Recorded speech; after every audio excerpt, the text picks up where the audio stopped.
अंदाज में आपको अहम खबर देते हैं कि शाह महमूद कुरैशी के बयान पर जहांगीर तरीन का रद्द-ए-अमल सामने आ गया है और उनके इख्तलाफात भी खुलकर सामने आ गए हैं। जहांगीर तरीन का कहना है कि मैं जहां भी जाता हूं वज़ीर आज़म इमरान खान की मर्जी और ख्वाहिश पर जाता हूं। उन्होंने ये भी कहा कि सियासी मामलात के हवाले से मैं सिर्फ और सिर्फ वज़ीर आज़म को जवाबदेह हूं। उन्होंने कहा कि पाकिस्तान की खिदमत मेरा हक है और इस हक को शाह महमूद समेत कोई भी मुझसे छीन नहीं सकता। दोनों रहनुमाओं के दरमियान इख्तिलाफात इससे कबल भी सामने आ चुके हैं। तफसीलात जान लेते हैं बोल न्यूज़ के नुमाइंदे अफजल जावेद से। अफजल जावेद, जनूबी पंजाब की सियासत के दोनों अहम रहनुमा एक बार फिर आमने सामने हैं, क्या रद्द-ए-अमल सामने आया है जहांगीर तरीन का? जी देखिए, पाकिस्तान तहरीक इंसाफ के जो पार्टी की आदत है उनमें जो इख्तिलाफात हैं आज बाज़ाब्ता तौर पर खुल के जो इख्तिलाफात हैं खुल के सामने आ गया। और जो वज़ीर ख़ारजा शाह महमूद कुरैशी ने जो बयान दिया था जहांगीर तरीन के मुतालिक, अब जहांगीर तरीन भी जो है खुलकर मैदान में आ गया और उन्होंने अपना बाज़ाब्ता तौर पर एक रिप्लाई जो है वो दिया है। और उसमें जहांगीर तरीन का ये कहना था कि वो जहाँ भी जाते हैं वज़ीर आज़म इमरान खान की मर्जी और ख्वाहिश पर जाते हैं और सियासी मामलात के हवाले से वो सिर्फ वज़ीर आज़म को जवाब दें और पाकिस्तान की खिदमत करना उनका हक है और इस हक को शाह महमूद कुरैशी समेत कोई भी जो है नहीं छीन सकता। तो एक वाज़ेह पैगाम दिया है। तो उन्होंने शाह महमूद कुरैशी को जो उन्होंने गुज़िश्ता रोज़ इंटरव्यू दिया था उस पर जो है आज उनका बाज़ाब्ता तौर पर रिप्लाई आया। लेकिन एक चीज़ वाज़ेह हो चुकी है कि जो दोनों पार्टी रहनुमाओं के दरमियान एक मादी में जब इलेक्शन से कबल इख्तिलाफात थे वो इख्तिलाफात अभी भी बरकरार हैं और आज इस बयान के बाद जो है मजीद जो है इन दोनों पार्टी रहनुमाओं के दरमियान जो इख्तिलाफी जंग है वो खुलकर सामने आई। जी अफजल, ये बताइएगा इससे कबल भी कई बार दोनों एक दूसरे के खिलाफ बयान भी देते रहे हैं, तो पार्टी क़यादत की जानिब से दोनों को समझाया नहीं गया अब तक?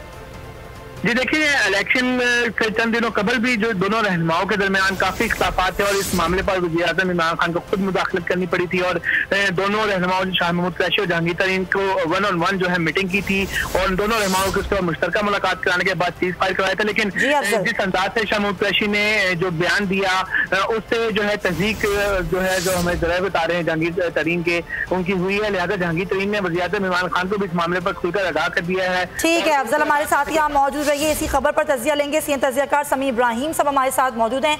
समी साहब, ये इख्तलाफात तो पहले भी थे, अब और खुलकर सामने आ रहे हैं, बयानबाजी हो रही है दोनों रहनुमाओं की जानिब से। देखिए, बिल्कुल इस पे कोई शक नहीं कि इख्तलाफात थे और वो सामने आए हैं, लेकिन जो इशू है वो इशू ये है कि जहांगीर तरीन साहब को सुप्रीम कोर्ट ऑफ पाकिस्तान ने उम्र भर के लिए नाअहल करार दे दिया। अब वो सियासत के अहल नहीं है और उनका कैबिनेट मीटिंग में आना, उनका टॉप लेवल पर चीज़ों में बैठना, ये एक ऐसी बात है जो कि ये खुद पहले होनी नहीं चाहिए थी। और फिर शाह महमूद कुरैशी साहब ने जिस अंदाज में उसका जिक्र किया उस पर इतना ज़्यादा जहांगीर तरीन साहब को सीख पानी होना चाहिए था। और वो ये उन्होंने तो आज बहुत ही ये हरकत ऐसी की है कि उन्होंने सब कुछ वज़ीर आज़म इमरान खान पर डाल दिया और उन्होंने कहा ये जो कुछ भी मैं कर रहा हूँ मैं तो इमरान खान साहब के कहने पे कर रहा हूँ। मेरा ख्याल है कि ये जहांगीर तरीन साहब को नहीं कहना चाहिए था, वो नाअहल हो चुके हैं, सुप्रीम कोर्ट ने नाअहल करार दिया है, वो इलेक्शन नहीं लड़ सकते। उनमें इतनी डिसेंसी होनी चाहिए कि वो खुद ना आए काबीना के इजलासों में। उन्होंने न सिर्फ वो काबीना के इजलासों में शिरकत की बल्कि बड़ा सवाल उठेगा, शुगर माफिया को इन्होंने 18 बिलियन रुपीस की सब्सिडी दिलवा दी। फिर अगले 5 साल के लिए उन्होंने आगे तो कुछ 5-5.5 अरब रुपए के ज़राअती मंसूबे जो हैं वो मंजूर करा लिए। तो ये एक शख्स जो सुप्रीम कोर्ट से नाअहल हो चुका है उसका ये सब कुछ आना करना, शाह महमूद कुरैशी साहब ने बड़ा राइटली इस बात को पॉइंट आउट किया कि नहीं होना चाहिए था। ऑपोजिशन भी इस पर लेकिन समी साहब अब तो वजीर आजम को पॉइंट आउट कर रहे हैं ना जहांगीर तरीन साहब, तो वजीर आजम को तो उसका फौरी नोटिस लेना चाहिए। आप क्या समझते हैं? हाँ, ये उनके पार्टी के मामला है। अब हम तो फौरी तौर पर ये कहते हैं ना कि फलां जगह पे नोटिस आ गया, फलां जगह पे। मुझे लगता है कि जहांगीर तरीन साहब ने ये जो बात की है इस पर उनको मुश्किलात आएंगी। उनको इमरान खान साहब का, वज़ीर आज़म साहब का नाम नहीं देना चाहिए था। उन्होंने तो अपने आप को तो बड़ा ये जाहिर कर दिया कि मैं तो खुद कुछ करता ही नहीं है, पूछना तो जाओ इमरान खान से पूछो। हालांकि उनका अगर वो इसको डिफेंड भी करना चाह रहे थे तो इसी अंदाज में कर सकते थे कि कहीं तक प्रोफेशनल इनपुट देनी होती है तो मैं आ जाता हूँ, मैं तो सिर्फ असिस्ट करता हूँ, मैं डिसीजन नहीं देता। बजाय ये कहने कि उन्होंने सारा मलबा इमरान खान पर डाल दिया। तो प्यादा जो है अपने आप को प्यादे ने बचाने के लिए बादशाह को, किंग को इस पॉलिटिकल चेस गेम में आगे कर दिया। हालांकि होता ही है कि प्यादा जो है वो सेक्रीफाइस करता है किंग को बचाने के लिए। तो ये एक बड़ा, लेकिन एक और बात मैं कहूँ आपसे अर्ज करूँ कि देखिए ये जो जहांगीर तरीन साहब ने अभी इजलासों में शिरकत शुरू की है ना, तो ये उनकी अपना जो पॉलिटिकली अनसर्टेनिटी और जो पार्टी में उनकी जो ग्रिप थी वो अब उन्हें कमजोर होती नजर आ रही है। शायद इसलिए उन्होंने आपको असर्ट करने के लिए वो आए हैं और शाह महमूद ने इस मौके का फायदा उठाया और जो उन्होंने बात की वो असली बात है। लेकिन बहरहाल अब जो पार्टी के अंदरूनी इख्तलाफात हैं, जो एक ताकत की जंग है, वो बाहर आ गई है, वो बिल्कुल इस वक्त मीडिया पे डिस्कस हो रही है। दोनों इसके जिम्मेदार हैं, शाह महमूद कुरैशी भी और जहांगीर तरीन भी। लेकिन जहांगीर तरीन साहब ने तो हद ही कर दी है, सारे का सारा मलबा और कसूर इमरान खान साहब पर डाल दिया। समी इब्राहिम साहब, आप नहीं समझते कि अब मामलात उस नहज पर पहुंच चुके हैं जहां पर इमरान खान साहब को खुद इंटरफेयर करना पड़ेगा और इन दोनों रहनुमाओं को भी बुर्दबारी का मुजाहरा करना पड़ेगा? एंड ऑफ द डे नुकसान तो वरना तहरीक इंसाफ को ही होगा। देखिए, ये सिर्फ एक इशू पर ये मामला नहज पर नहीं पहुंचे हुए हैं। आप जरा वज़ारत इत्तलात और नशियात देख लें, आज कायमा कमेटी की मीटिंग थी, वहाँ पर फवाद चौधरी साहब भी इमरान खान पर इल्जाम लगाते रहे और ये कहने लगे कि मुझे ऊपर से प्रेशराइज किया जा रहा है। जो उन्होंने एमडी को माफ करने के लिए, अपने सेक्टर को सेटअप करने के लिए वहाँ पर उन्होंने वज़ीर आज़म को लताड़ा, सारा दिन वो वज़ीर आज़म को लताड़ते रहे। तो ये तो इसी तरह ये शाह महमूद और जहांगीर तरीन साहब का जो झगड़ा है, तो एक प्रॉब्लम है तहरीक इंसाफ में। ये जो लोग इंडिविजुअल कैपेसिटी में जो बड़े बड़े बुर्ज जिन्हें समझा जाता है, दे आर क्रिएटिंग प्रॉब्लम और ये वज़ीर आज़म साहब को फिक्स करना पड़ेगा, ये जहांगीर तरीन साहब को भी रोकना पड़ेगा और फवाद चौधरी साहब को एक शट अप कॉल देनी पड़ेगी, क्योंकि वज़ीर इत्तलात और नशरियात भी वही काम कर रहे हैं जो जहांगीर तरीन साहब कर रहे हैं। बिल्कुल सही। समी साहब हमारे साथ मौजूद रहेंगे। ये ट्वीट भी हम दिखा रहे हैं जहांगीर तरीन का, जो कि रद्द अमल उन्होंने दिया है शाह महमूद कुरैशी की तमाम तर बात पर, और उनका यही कहना है कि लीडर वही होता है जिस पर एतमाद किया जाता है। और उन्होंने ये भी कहा कि और वो लीडर इमरान खान है।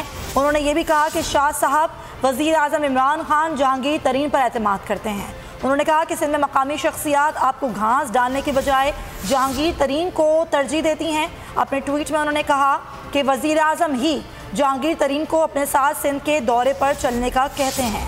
और उन्होंने ये भी कहा कि इज़्ज़त और ज़िल्लत तो अल्लाह के हाथ में है। शाह महमूद कुरैशी के बयान पर जहांगीर तरीन का रद्द अमल सामने आया। एक बार फिर बात कर लेते हैं सीनियर तजियाकार समी इब्राहिम साहब से।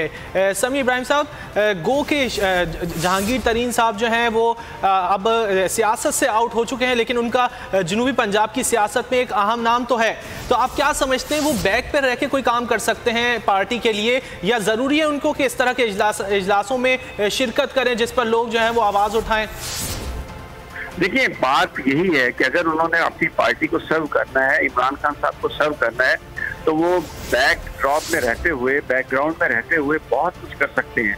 इमरान खान साहब की वो प्राइवेटली बड़ी सारी मुआवनत कर सकते हैं। इमरान खान साहब का यूएसपी ये है, वो कहते हैं कि मैंने इदारों को मजबूत करना है। अब अगर सुप्रीम कोर्ट ऑफ पाकिस्तान एक शख्स को नाअहल करार दे चुकी है, तो इलेक्शन वो लड़ नहीं सकता, पार्लियामेंट को आ नहीं सकता, तो कैबिनेट के इजलासों में कैसे बैठ सकता है? और फिर वज़ीर आज़म साहब किस तरह उसे अपने साथ स्टेज पर बिठाकर तो तकरीरें करते हैं, और ये क्या तासुर इससे जाएगा कि सुप्रीम कोर्ट ऑफ पाकिस्तान की फैसलों की क्या औकात है हमारे सियासतदानों की नज़र में?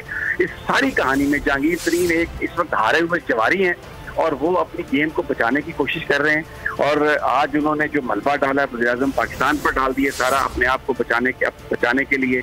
तो ये वज़ीर आज़म साहब को शट अप कॉल देनी पड़ेगी, जहांगीर तरीन साहब को भी, फवाद चौधरी को भी। ये इस तरह के जो लोग हैं, ये बड़ा सीरियस इशू है। इस पे एक इमरान खान साहब एक ऑनेस्ट हुक्मरान के तौर पर जाने जाते हैं, तो अगर और इदारों को मजबूत करना चाहते हैं, पॉलिटिकल इंटरवेंशन इदारों में रोकना चाहते हैं, तो ये जहांगीर तरीन जो एक नाअहल हो चुके हैं सुप्रीम कोर्ट ऑफ पाकिस्तान से, वो किस तरह आके बैठेंगे, किस तरह असेंबली के इजलासों में बैठेंगे?